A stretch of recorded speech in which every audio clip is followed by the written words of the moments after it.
하나님의 사람에게는 하나님의 위대한 계획이 있습니다.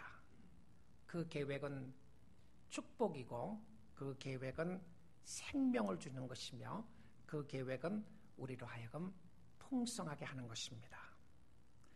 여러분, 우리가 비록 실수하고 실패하고 잘못된 길을 간다고 할지라도 오늘 우리가 회개하고 돌이키면 하나님은 선한 길로 인도하여 주시는 줄 믿습니다. 하나님, 나에게도 좋은 계획이 있으나요? 하나님, 나에게도 좋은 계획을 가지고 계십니까? 그렇습니다. 여러분에게도요. 하나님은 우리의 마음을 새롭게 하고 변화시켜서 하나님의 계획 안에서 살기를 원하십니다. 그래서 주님은 지속해서 우리에게 말씀하고 있죠. Trust me. 나를 믿으라. 나를 신뢰해라. 나만 바라보기만 해라. 나만 따르기만 해라. 지속적으로 우리에게 말씀하시는 것은 하나님만 보도록 하시는 모습이었습니다. 오늘 룻기 4장의 마지막 문단을 우리가 보고 있는데요. 룻기 4장에 와서는 보아스가 기업 물을 자를 만나는 것으로 시작했습니다. 그 기업을 물을 자가 매우 중요한 위치에 있었던 사람이었고 룻을 아내로 맞이할 수 있는 영광스러운 축복을 가질 수가 있었는데 그는 선택을 잘못했어요. 한 번의 잘못된 선택이 그의 인생을 망치게 되는 역사가 있게 됩니다. 아니, 세상적으로 보게 되면 그의 선택은 매우 옳은 선택이었습니다. 세상적으로는 그가 잘한 선택이었고요. 세상적인 잘하고 못함의 선택의 근거가 무엇이었냐면 손해보지 않는 선택입니다. 내가 이 선택을 함으로 인해서 나에게 유익이 되는 선택을 하기를 원하지 나에게 손해가 가는 선택을 하기를 원하는 사람은 아무도 없습니다. 그래서 그는 자기에게 유익이 있을 것이라고 생각했을 때 기업을 무르겠다고 이야기를 했어요. 그런데 룻과 함께 결혼을 해야 한다는 소리를 들을 때는 손해라고 생각을 하고 선택하는 것을, 기업 물을 것을 포기하게 됩니다. 여러분, 세상의 경영은 성공과 실패에 달려있는 것이죠. 손해나는 것이 있으면 하지 말아야 합니다. 그러나 그가 몰랐던 것은 자기 가문에 왕이 태어날 수 있는 선택권을 놓치게 되었습니다. 이 사람은 미스터 소앤소, 미스터 노네임, 이름이 없는 사람이었습니다. 그 사람이 이름이 없어서 이름이 없는 것이 아니라 그의 삶이 너무나도 무의미했다고 하는 의미에서 이름을 적지 않았습니다. 의도적인 역사였어요. 손해보지 않으려고 하다가 다 잃어버렸습니다. 그러면 예수 믿는 사람들에게 손해가 무엇이고 축복이 무엇인지를 선택을 매우 잘해야 합니다. 여러분, 신약 성경에도 이런 비슷한 사람이 한 사람 나옵니다. 물론 신약 성경에는 이 사람의 이름이 기록되어 있습니다. 이 사람이 예수님을 은 30냥에 팔았던 가롯 유다였습니다. 자기에게 손해라고 생각을 하니까 예수까지라도 팔아서 자기의 이익을 챙기고 싶었던 사람이 그였습니다. 그도 계산이 매우 빠른 사람이었습니다. 어느 날 마리아가 옥합을 깨뜨려서 예수님의 발에 붓고 그리고는 자기의 머리털로 예수님을 닦았습니다. 이 광경을 가룟 유다가 바라보면서 놓칠 수가 없었습니다. 그리고는 울분을 터뜨리면서 이야기합니다. 예수님, 이 사람 이렇게 하도록 왜 내버려 두십니까? 이것을 팔아서 가난한 사람들에게 주었더라면 많은 사람들에게 먹일 수 있었을 텐데 왜 이것을 낭비하고 허비합니까? 낭비하고 허비합니까? 나중에 예수님이 말씀하셨습니다. 이 여인이 한 것은 낭비한 것이 아니고 허비한 것이 아니라 나의 장례를 준비한 것이었는데 이 여인이 한 것은 너무 잘했다고 그랬어요.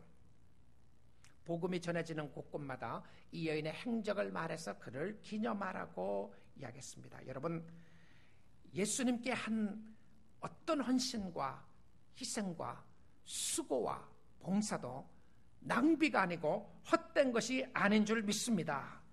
주님께 드리는 것 헛된 거 아니에요.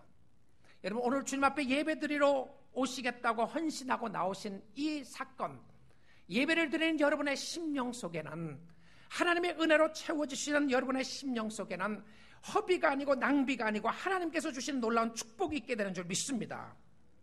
그 의미를 통해서 보여주었던 것은 예수 그리스도가 옥합이었는데 그가 자신을 깨트려서 우리에게 주시고 생명을 주셨던 것이었습니다. 그의 죽음은 헛된 죽음이 아니라 생명을 살리는 죽음이었고요. 예수님께 드리는 것은 허비가 아니었고, 예수님은 우리에게 도움이 필요한 사람들이 아닙니다. 예수님은 우리의 도움이 없이 모든 것을 하셨습니다. 천지를 창조하시고 구원의 역사 가운데 우리의 도움을 하나도 받질 않았어요. 우리가 예수님께 도와줄 수 있는 것 아무것도 없었습니다. 그런데 구원 이후에 우리를 주님이 쓰시겠다고 그러는 거예요. 그래서 주님의 사역에 동참시켜주는 겁니다. 근데 주님이 우리 없이 일하면 일 더 잘할 수 있어요. 우리가 하나님의 일을 그르칠 때가 있습니다. 하나님의 일을 그르치는 것뿐만이 아니고요, 하나님이 우리를 사용하기 때문에 이 일이 늦어지는 경우들도 있어요. 주님 혼자 했더라면 더 쉽고 간편한 일이었는데, 주님은 우리를 쓰셔서 함께 동참시켜 주시겠다고 했던 것이었습니다. 여러분, 그러기에 여러분이 봉사하고 수고한 것, 하나님 나 때문에 고마워하세요라고 하는 마음으로 섬기는 것 아닙니다.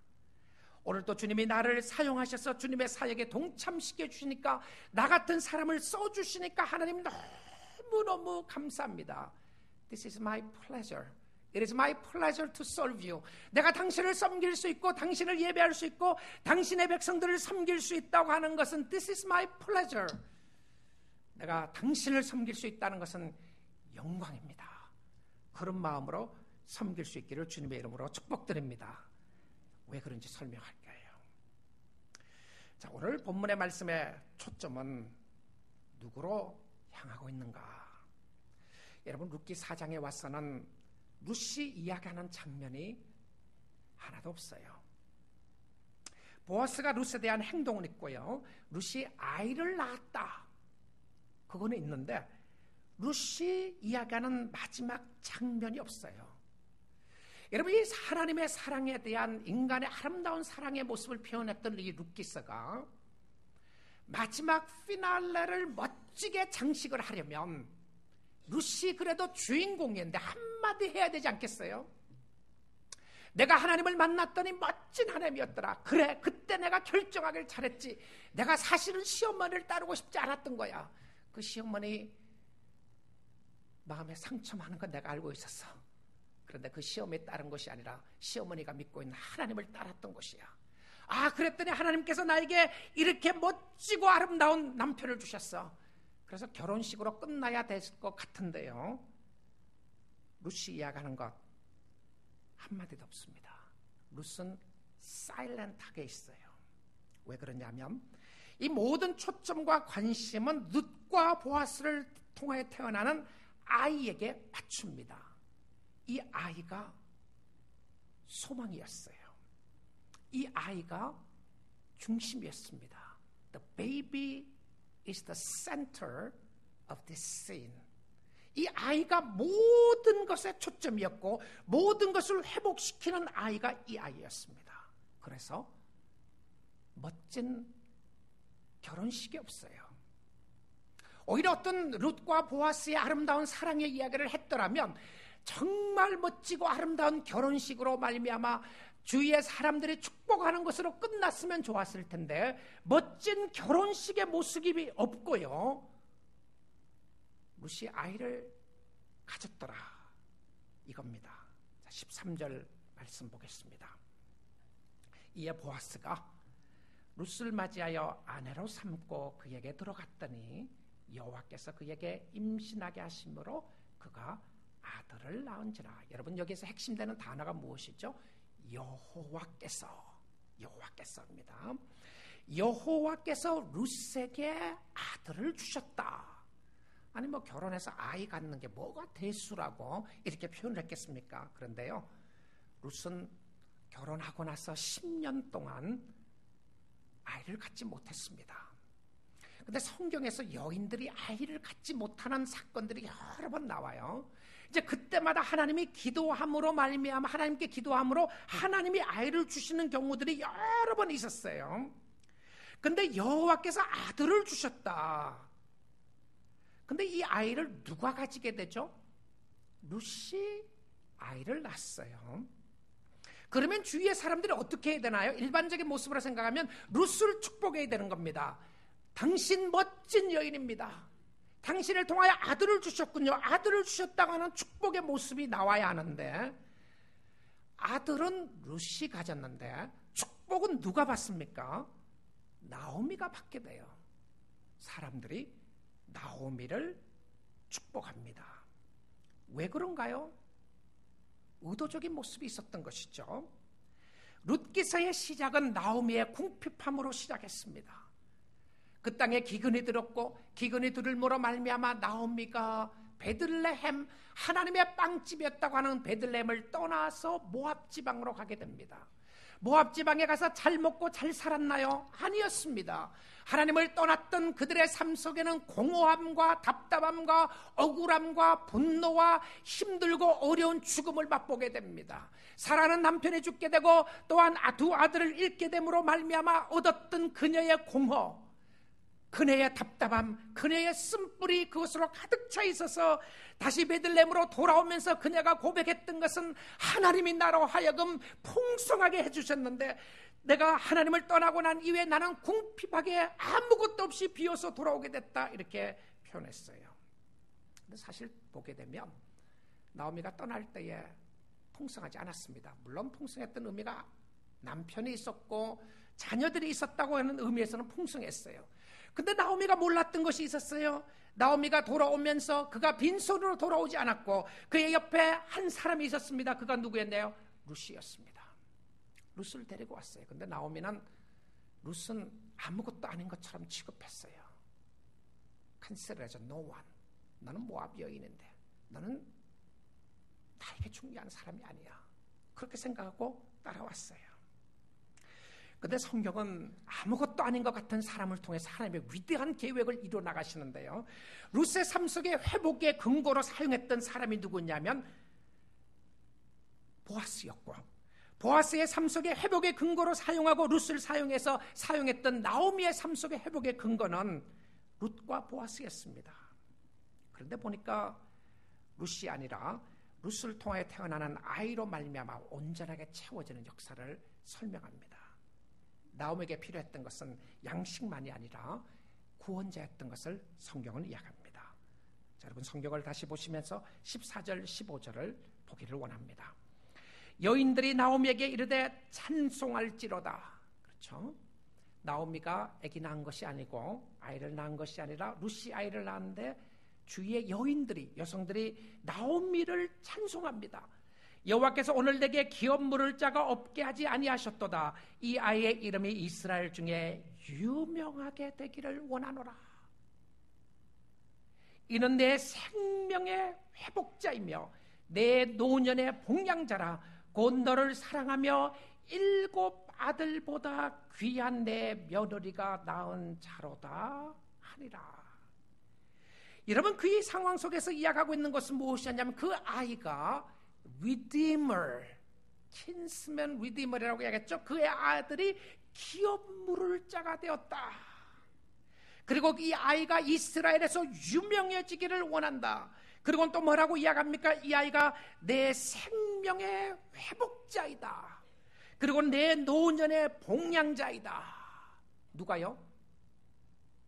베이비가, 룻을 통하여 태어나는 아이가 나오미의 삶의 회복자라고 이야기합니다. 노년에 여러분의 삶 속에 회복시켜 주시는, 노년에 여러분의 삶을 복량해 주는 것은 여러분의 자녀가 아니고 여러분이 가지고 있는 돈이 아니라 이 아이가 될 줄 믿습니다. 이 아이가 누구였나요? 자, 17절을 보겠습니다. 17절을 보게 되면 그의 이웃 여인들이 그에게 이름을 지어주되 나오미에게 아들이 태어났다여 그의 이름을 오벳이라 하였는데 그는 다윗의 아버지인 이새의 아버지였더라. 이 태어날 아이가 누구라고 성경은 설명합니까? 다윗의 할아버지였습니다. 근데 다윗의 할아버지가 되는데 주위의 사람들이 뭐라고 그래요? 누가 아들을 낳았다고요? 룻이 낳았다고 이야기하지 않고 나오미를 통해서 아들이 나게 되었다라고 이야기합니다. 그 의미가 무엇이라고 그랬습니까? 나오미의 삶을 온전하게 회복시켜 주시는 역사를 설명하기 위해서, 나오미의 삶에 소망을 주고 희망을 주는 모습을 설명을 하기 위해서 이렇게 끝내게 되는 것을 보게 됩니다. 그런데 이 17절을 설명하고 나서 22절 마지막 절을 보게 되면 이런 말씀을 적고 있는 것을 보게 됩니다. 오벳은 이새를 낳고 이새는 다윗을 낳았더라. 여러분, 룻기서의 끝은 족보로 끝나게 됩니다. 여러분, 성경을 보시면서요, 구약 성경의 39권의 구약 성경 중에서 족보로 끝나는 이야기가 없습니다. 그리고 특별히 사랑에 관한 이야기를 하고 있고요, 사랑의 아름다운 모습을 보여주는 것 가운데서 왜 족보로 끝나죠? 아까 이야기한 것처럼 결혼식으로 끝났으면 멋진 피날레가 되지 않겠어요? 마지막을 멋지게 장식할 수 있는 모습으로 이야기했다면 룻과 보아스가 결혼하는 장면, 그리고 결혼하고 나서 아들을 낳았던 그 장면으로 룻기서가 끝났으면 더 아름다울 것 같아요. 그런데 어떤 의미에서는 찬물을 끼얹는 것 같은 이야기입니다. 스토리 라인에서는 전혀 맞지 않는 것 같은 이야기로, 족보의 이야기로 끝내게 됩니다. 그런데 족보의 이야기로 끝내는 것은 이야기에 찬물을 끼얹는 것이 아니고, 여러분, 족보를 읽다가 보게 되면 이게 무슨 말인가, 이것이 왜 중요한가, 읽을 필요가 뭔가 있겠는가 생각을 할 수 있지만, 이것은 찬물을 끼얹는 모습이 아니라 우리의 삶 속에 매우 중요한 모습을 설명하기 위해서 룻기서가 이렇게 끝납니다. 근데 이 룻기가 어느 시대에 쓰여졌다고 그랬죠? 사사시대에 쓰여지게 되었습니다. 사사시대는 어떤 시대였다고 그랬습니까? 사람들이 하나님을 왕으로 모시지 않았던 때였습니다. 왕이 없다고 생각하고요, 자기의 소견에 오른 대로 행했던 때였어요. 자기 마음대로 살았던 때였는데 하나님이 그 백성들에게 기쁜 소식을 전해주는 거예요. 무엇이에요? 왕이 태어날 것에 대한 이야기를 하게 됩니다. 자, 그런데 이 아이가 누구인가? 다윗 왕가를 태어나는 이 아이가 누구인가? 여러분, 룻기서의 끝은 여기가 아닙니다. 마태복음 1장이 끝과 시작의 모습으로 설명합니다. 마태복음 1장 1절부터 봅니다. 유대인들을 또 복음을 증거하기 위해 쓰여졌던 마태복음입니다. 아브라함부터 시작해요. 족보가요. 다윗의 자손 예수 그리스도의 족보라, 계보라라고 되어 있죠. 아브라함이 이삭을 낳고, 이삭은 야곱을 낳고, 야곱은 유다와 그의 형제들 낳고, 유다는 다말에게서 베레스와 셀라를 낳고, 베레스는 헤스론을 낳고, 헤스론은 람을 낳고, 람은 아비나답을 낳고, 아비나답은 나손을 낳고, 나손은 살몬을 낳고, 살몬은 라합에게서 보아스를 낳고, 보아스는 룻에게서 오벳을 낳고, 오벳은 이새를 낳고, 이새는 다윗 왕을 낳으니라. 여러분, 벌써 조시는 분이 있는 것 같아요. 족보 읽다가 그냥 졸잖아요. 이게 무슨 말이냐? 그래서 마지막 끝에 가서 보게 되면, 그래서 예수 그리스도가 탄생하게 되는 것을 보게 됩니다. 자, 여기에 족보에 보게 되면 재밌는 것이 몇 가지가 있는데, 첫째는요, 이 구약 성경에서 수많은 아내들 중에서, 여인들 중에서 족보에 이름을 올린 여인의 이름이 구약 성경에 3사람 나오고요, 신약 성경에 1사람 나옵니다. 그 3사람의 이름이 누구냐면 다말이고요, 라합이고 룻입니다. 그리고 신약 성경의 여인의 이름으로 1사람 이름을 올렸던 사람이 누구였냐면 마리아였어요. 자, 그런데 이 구약 성경에 이 3사람의 이름이, 여인의 이름이 나오는데, 이 여인의 그리스도의 족보 가운데, 예수님의 족보 속에 이 여인들이 새 이름이 나오는데, 이 여인들에게 독특한 것이 있습니다. 그 중에 하나가 무엇이었냐면 이 여인들이 셋 다 이방 여인이었어요. 그리고 아이를 갖는데 두 사람은 매우 어려웠던 사람이었습니다. 그런데 이 이방 여인들을 왜 적어 놓았을까? 이 모습을 바라보게 되면요, 하나님의 의도가 있었던 것을 보게 됩니다. 근데 5절 말씀에 보게 되면 살몬은 라합에게서 보아스를 낳고, 보아스의 어머니가 누구였느냐 하면 기생 라합이었어요. 여리고 성이 멸망하기 전에 기생 라합이 정탐꾼을 숨겨줬던 그 여인입니다. 그러면 룻의 시어머니가 누구였죠? 라합이었던 것이죠. 성경에 의도하는 이 상황 속에서 꼭 기억하기를 원하는 모습이 있었던 것을 보게 됩니다.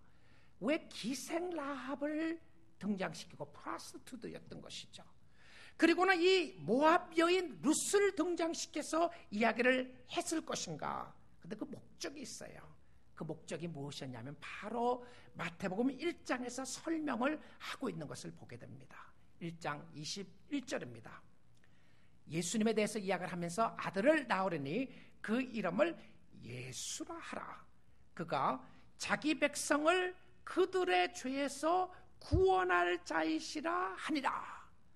그러면 예수님이 태어나면서 분명하게 설명하는 것은 무엇이었냐면 그가 누구를 구원하신다고요? 자기 백성이에요. 자기 백성. 자기 백성이에요. 근데 그 자기 백성이 누구죠? 유대인들이 생각할 때는 자기 백성은 유대인들만이라고 생각했어요. 근데 마태복음에서 이미 구약 성경에서요, 자기 백성 중에 포함됐던 사람이 누구였냐 하면 이방 사람들도 포함됐던 거죠. 근데 이방 사람들 중에 누구가 있습니까? 저와 여러분이 포함되어 있는 거예요. 이 이방 사람들이 구원의 반열에 들어오는 것을 보면서, 비록 죄인들이 구원의 반열에 들어오는 것을 보면서 예수님이 이 땅에 오신 의도가 무엇인지를 설명하기 위한 의도였던 것을 보게 됩니다. 누가복음 19장 10절입니다. 인자가 온 것은, 그 인자가 예수 그리스도를 이야기하는 것이죠. 인자가 온 것은 잃어버린 자를 찾아 구원하려 함이니라.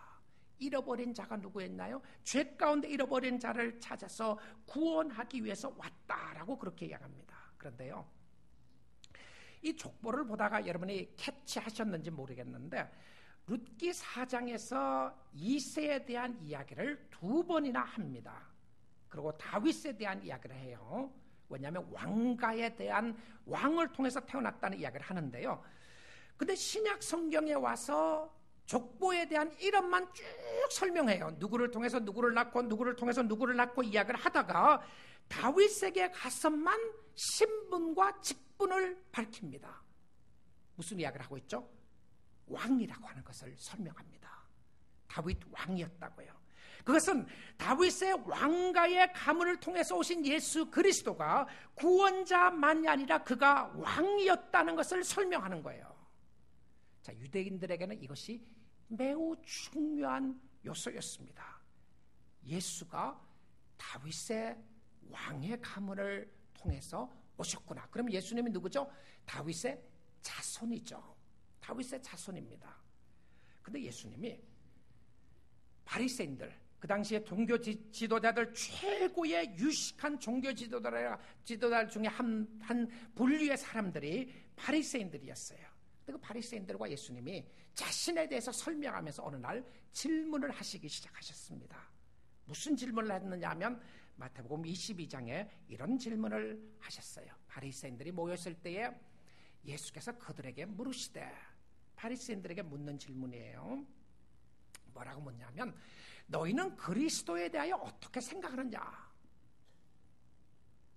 그리스도, 메시아에 대해서 어떻게 생각하냐? 도대체 메시아는 누구의 자손이냐? 그러니까 대답해야 돼. 다윗의 자손이니이다. 이렇게 대답해요. 메시아는 다윗의 자손입니다. 라고 그럽니다. 이르시되 그러면 다윗이 성령에 감동이 되어서 어찌 그리스도를 주라고 불렀느냐? 물어본 거예요. 자, 이 질문에 예수님의 의도가 포함되어 있었던 것이죠. 자, 그러니까 예수님이 설명을 합니다. 주께서 내 주께 이르되, 다윗이 한 소리입니다. 주께서 내 주에 말하기를, 주께서, 하나님께서 나의 주께, 그리스도예요. 하나님께서 나의 주께 이르되, 내가 내 원수를 내 발 아래에 둘 때까지 내 우편에 앉아 있으라 하셨도다 하였느냐. 다윗이 그리스도를 주라고 칭했는데 어찌 그의 자손이 되겠느냐. 질문을 또 물어본 거예요. 다윗의 자손이라 그러는데 어떻게 다윗의 자손만이 아니라 그리스도는 다윗의 주가 된다. 그 질문을 하니까 기가 막힌 답이 나오는데 그 답이 없는 겁니다. 답 못하는 거예요. 한마디로 능히 대답하는 자가 없고, 그날부터 감히 그에게 묻는 자도 없더라. 무슨 의미죠? 어떤 면에서는 예수님이 다윗의 혈통을 통하여 이 땅에 오신 것이 사실이지만 그는 다윗의 자손이 아니라 다윗의 주인이었습니다. 다윗의 롤드였다는 것이죠. 다윗 왕가를 통해서 오신 예수 그리스도는, 2000년 전에 이 땅에 오신 예수 그리스도는 다윗의 혈통을 통해서 오셨지만 그는 만왕의 왕이시고 그는 하나님이셨으며 전능자이신 하나님이었다는 사실입니다. 오실 메시아는 다윗의 자손이 아니라 다윗의 주인이었고 그가 그리스도였습니다. 미스터 소앤소, 무명의 사람은 아무개는 이 하나님의 계획을 알았을까요? 몰랐을까요? 물론 몰랐습니다. 그뿐만이 아니라 이 성경에 나오는 다른 사람들, 룻이나 보아스나 나오미가 이런 계획을 다 알았을까요? 몰랐을 가능성이 많습니다. 그럼에도 불구하고 하나님 앞에 순종하고 나갔던 사람들을 통해서 하나님이 역사해 주시는 하나님의 위대한 모습을 설명하는 것이었습니다. 그래서 룻기서의 마지막 결론으로 나오는 것은 룻도 아니었고 보아스도 아니었고 나오미도 아니었습니다. 아이였어요. 베이비였습니다. 이 베이비가, 이 어린아이가 이 땅의 소망이고, 이 어린아이를 통해서 태어나는, 이들을 통해 태어나는 어린아이가 세상의 희망이고 세상의 소망이고 그가 모든 것을 해결해 주실 메시아 예수 그리스도였다는 것을 설명하기 위한 하나님의 의도였던 것을 보게 됩니다. 룻의 헌신이 대단했습니다. 룻의 헌신보다 더 크신 분이 계셨습니다. 그가 하나님이었어요. 나오미의 고통과 아픔보다 더 크신 분이 계셨는데 그가 구원자였고요. 보아스보다 더 위대한 분이 계셨습니다. 그가 하나님이었습니다. 오벳보다 더 크신 분이 계셨습니다. 그가 다윗 왕이었고요. 다윗 왕보다 더 크신 분이 계셨습니다. 그가 이 세상의 모든 죄를 위하여 이 땅에 오신 예수 그리스도였습니다. 룻이 아이를 낳은 것이 놀라운 축복이었습니다. 그런데 that was not the end of it. 그게 전부가 아니었어요. 자녀를 가졌을 때 느꼈던 기쁨, 여인들의 기쁨이 있을 것입니다. That's not the end of it.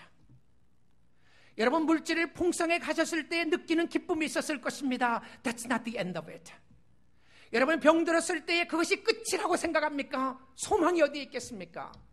여러분, 주님이 우리가 이 땅에 살아나가는 동안 성도로서 주시는 축복이 너무 많이 있어요. 예수를 믿었을 때 감격, 예수를 믿었을 때 기쁨, 예수를 믿었을 때 오는 소망, 너무너무 기뻤을 겁니다. 기적을 체험했던 그 순간에 느꼈던 기쁨, 환희, 놀라운 모습이었을 겁니다. 예배를 통하여 만나는 하나님 예수 그리스도 대단한 모습이었을 것입니다. 여러분, 직장에서 또 여러분이 돈을 많이 벌 때, 비즈니스를 하면서 돈을 많이 벌 때에 느꼈던 기쁨 대단했을 것입니다. 이야, 이렇게 내가 행복하게 살 수 있구나, 이렇게 내가 많은 것을 모을 수 있었구나, 이렇게 내가 많은 것을 가질 수 있었구나. 그런데 또 여러분의 삶 속에 절망도 맛보았을 것입니다. 야, 인생이라고 하는 것이 이런 절망도 있구나.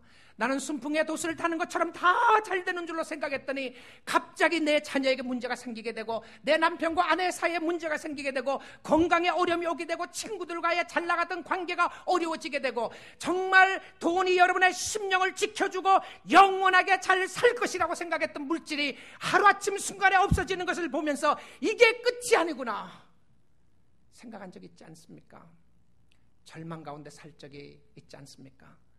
여러분의 교만했던 그 콧대를 꺾으시는 하나님의 모습을 경험한 적이 있지 않습니까? 아니, 어쩌면 여러분은 여전히 세상적인 것을 풍요로운 것 때문에 교만해 있고 주님을 의지하지 않는 사람일 수도 있을 것입니다.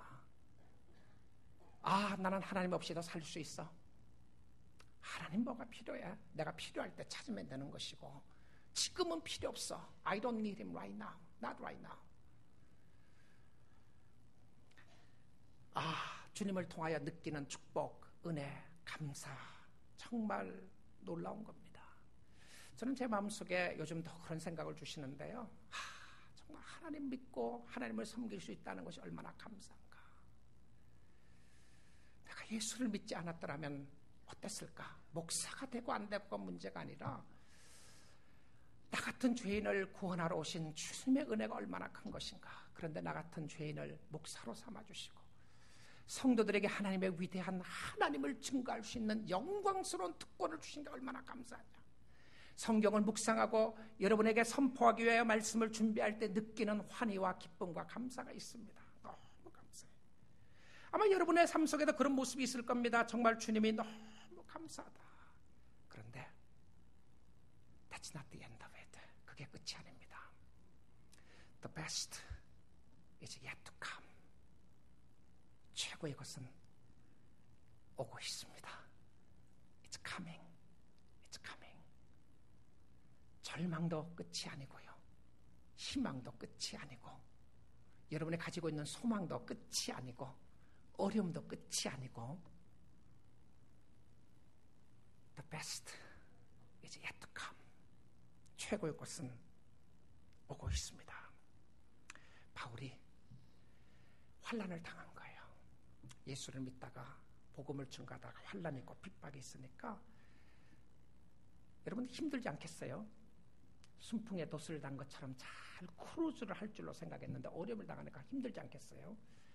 근데 이 바울의 마음을 송두리째 그냥 앗아갈 수 있는, 그의 마음을 송두리째 묶을 수 있는 역사들이 성경에 여러 군데서 표현해주고 있습니다. 그 중에 하나가 고린도후서 6장인데요. 고린도후서 6장 1절에 이런 말씀이 있어요. 우리가 하나님과 함께 일하는 자라서 너희를 권하노니 하나님의 은혜를 헛되이 받지 말라. 하나님의 은혜를 헛되이 받지 말라. 이르시되 내가 은혜 베풀 때에 너에게 듣고 구원의 날에 너를 도왔다 하셨으니 보라 지금은 은혜 받을 만한 때요 지금은 구원의 날이로다. 지금은 은혜 받을 때고 구원의 날이라고 이야기합니다. 사람들이 은혜를 헛되이 받는 것은 자기 마음대로 사는 거예요. 은혜 받았다고 그러고 자기 마음대로 사는 거예요. 은혜 받았다고 그러고 죄 가운데 사는 겁니다. 은혜 받았다고 그러고 자기가 필요한 대로 자기의 유익과 자기의 이익을 중심으로 해서 살아나가는 모습을 보게 됩니다. 그런데 환난이 닥친 거예요. 어려움이 닥치게 되었습니다. 이 어려움을 닥치게 되니까 어려움 가운데 하나님의 은혜가 무엇인지를 그가 깨닫게 된 거예요. 근데 하나님의 은혜의 모습은 세상의 어떤 풍요로운 모습이 아니었고요.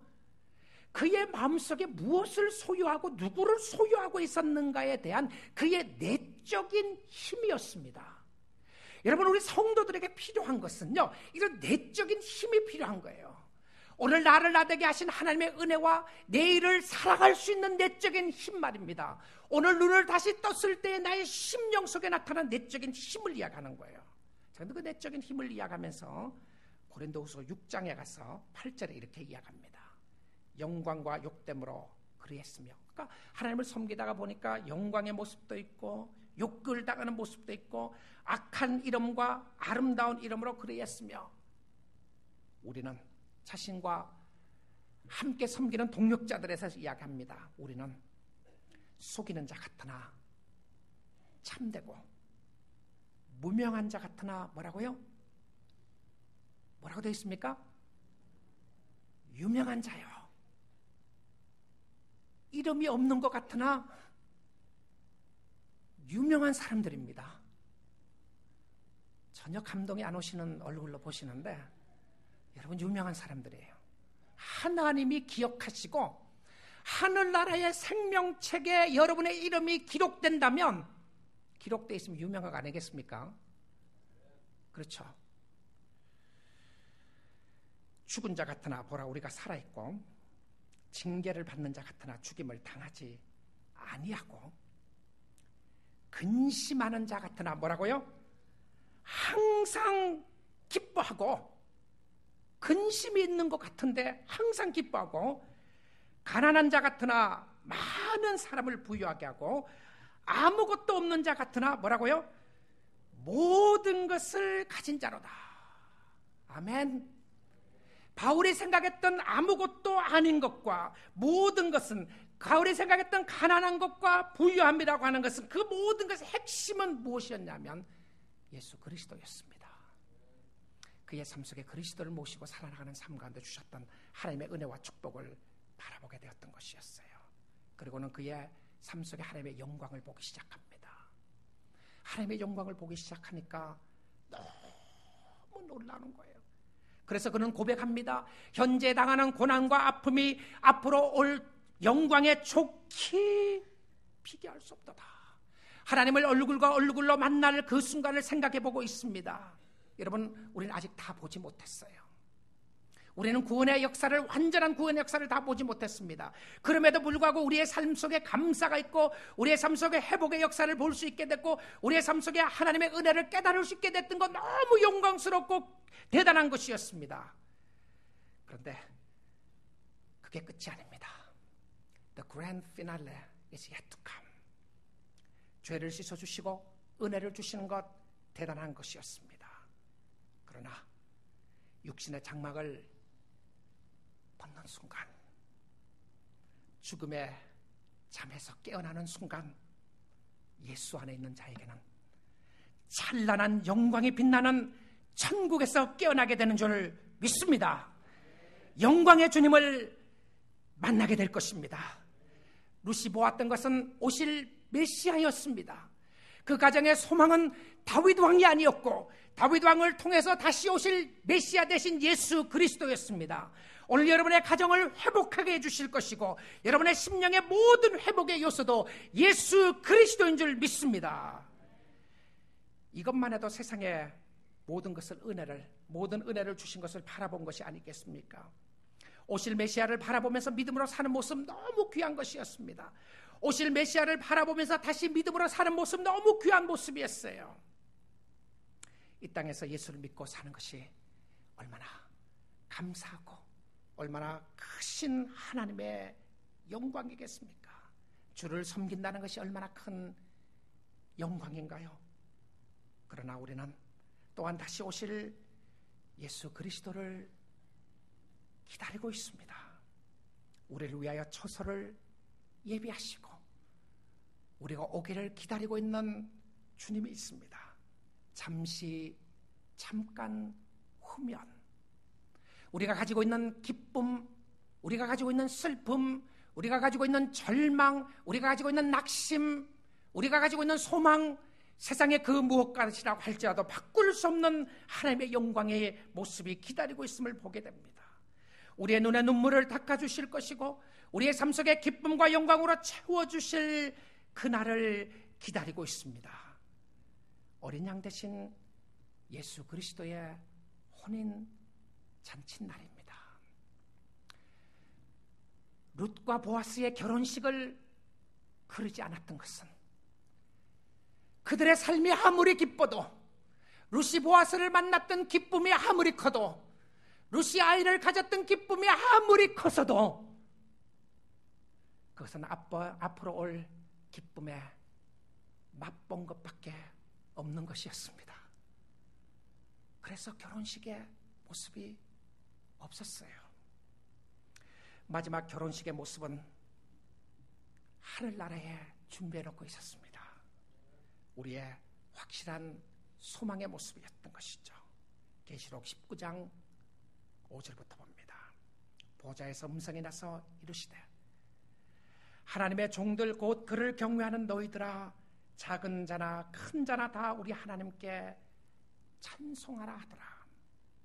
또 내가 들으니 허다한 무리의 음성과도 같고 많은 물소리와도 같고 큰 우레소리와도 같은 소리. 여러분, 허다한 무리의 음성과 많은 물소리, 이 모습이 어떤 아름다운 음악을 표현해주는 모습으로 설명할 수 있고요, 성도들이 찬양하는 모습이에요. 여러분, 세계적인 찬양가, 세계적으로 유명한 음악가들,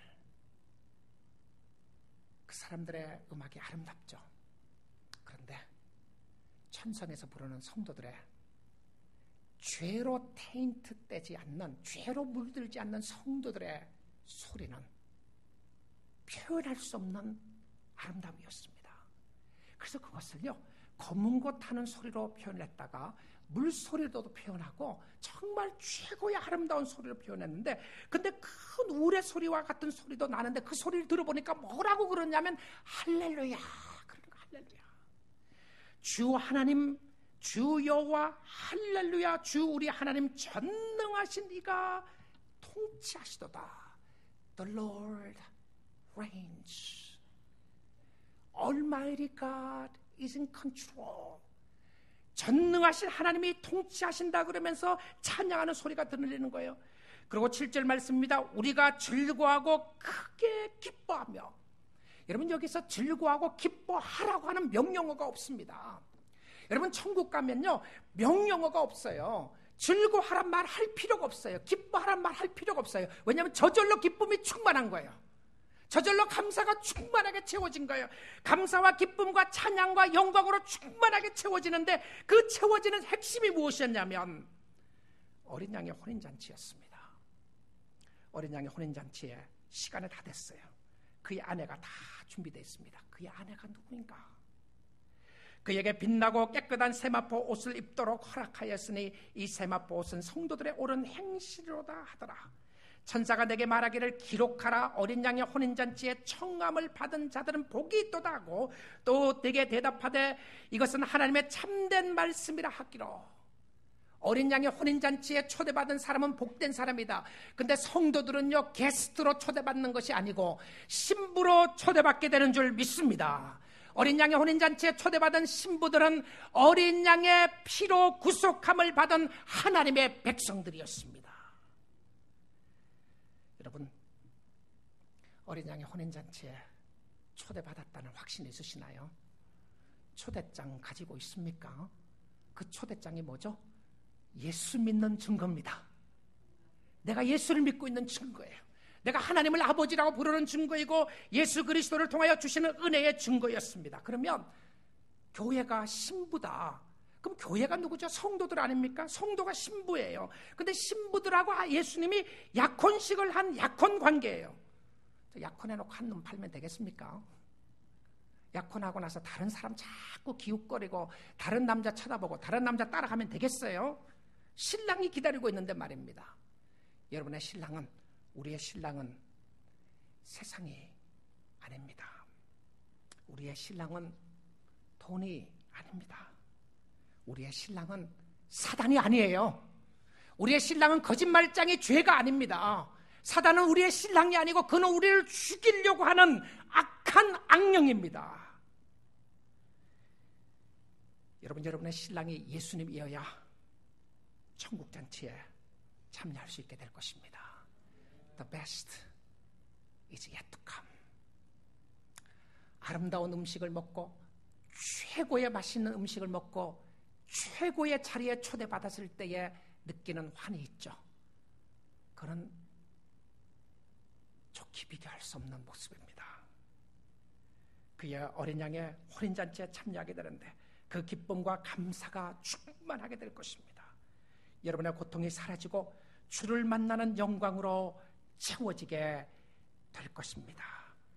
그날까지, 그리고 그날을 바라보며 예수 그리스도를 전적으로 신뢰하는 믿음으로 살 수 있기를 주님의 이름으로 축복드립니다. 잠깐 왔다 가는 세상 속에서 눈 깜빡하면 없어질 것 같은 세상 속에서 아침 안개와 같은 사라지는 세상 속에서 세상의 쾌락을 쫓다가 예수 버리는 일이 없기를 원합니다. 세상의 명예와 세상의 물질을 따라가다가 마음대로 살고 싶은 욕망 때문에 그렇게 따라가다가 주님 버리는 일이 없기를 원합니다.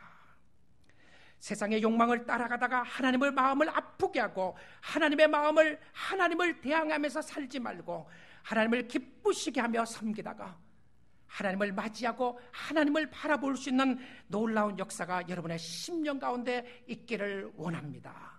우리가 깨어나면, 우리가 죽음의 잠에서 깨어나게 되면 천국이기를 원합니다.